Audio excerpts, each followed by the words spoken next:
My name is Dr. Lori Marbus. I'm a board-certified family and lifestyle medicine physician. And if you haven't already, please hit the subscribe button. I'd love to have you as part of the community. And if you'd like to have more of this coming on a weekly basis to your email inbox, please click the link below and join my weekly newsletter.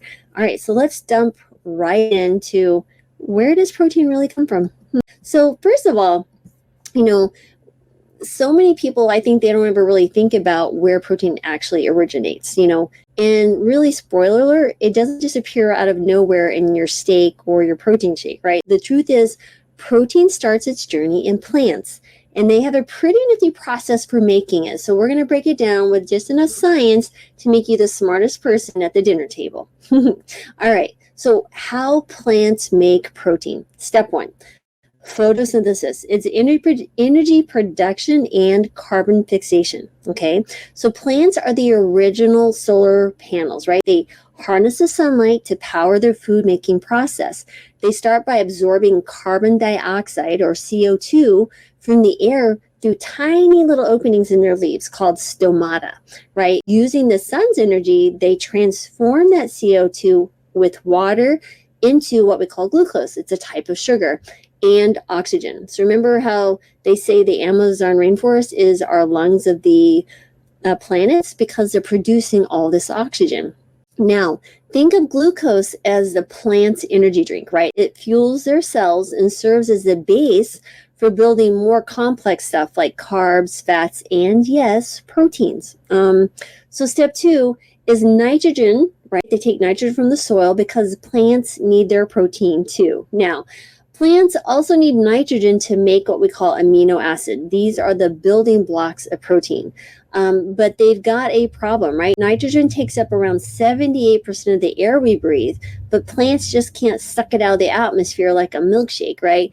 Enter what we call nitrogen-fixing bacteria. These are really the unsung heroes that convert atmospheric nitrogen into forms that plants can actually use, like ammonia or nitrate.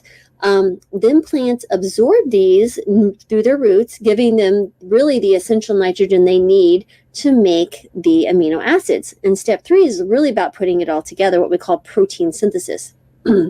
So once plants have the carbon from the air, thanks to photosynthesis, and nitrogen from the soil, thanks to the helpful bacteria, they're ready to make the amino acids. So the amino acids contain carbon, hydrogen, oxygen, and of course the nitrogen. So after some complex assembly work, we're not going to get into that, the plant stitches these amino acids into proteins, which help the plant grow, stay strong, and carry out all the vital functions of life, right? So again, the photosynthesis isn't just about keeping the plant alive. Remember, it's the reason we all have access to protein in the first place. And there's a magic formula, which you can go look it up. So basically, in simple terms, it's plants take carbon from the air, water from the soil, use sunlight to work some molecular magic, and produce glucose, which they can use for energy or transform into other molecules like amino acids for protein. And that's how the carbon in plant proteins gets into your food, whether it's from a carrot or a cow. So there you go, guys. The key takeaway is that plants make protein by pulling carbon literally out of thin air and nitrogen out of the soil, using sunlight as the ultimate power source. And then the amino acids they create become the proteins that animals, including us, rely on. This is why whether you're eating a salad or a steak, the protein on your plate originally came from plants.